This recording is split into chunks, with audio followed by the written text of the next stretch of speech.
Қайырлы күн, оқушылар! Бүгінгі сабағымыздың тақырыбы дара және күрделі сын есім.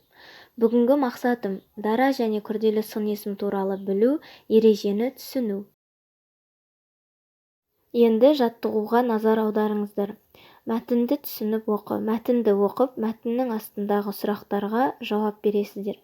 Және осы мәтіннің ішінде үлкен-үлкен ұшақтар деген сөз тіркесі бар. Ұшақтар, нелер ұшақтар? Қандай ұшақтар? Үлкен-үлкен. Бұл жердегі үлкен-үлкен деген сын есім екі сөзден құралған. Немесе үлкен ұшақтар деп бір сөзден тұратын сын есім қып та айтуға болады. Осыдан мынандай ереже шығады. Сын есім дара және күрделі болып екіге бөлінеді. Дара сын есім бір сөзден тұрады. Көк, қою. Күрделі сын есім екі не одан да көп сөзден тұрады. Ақсары, көгала.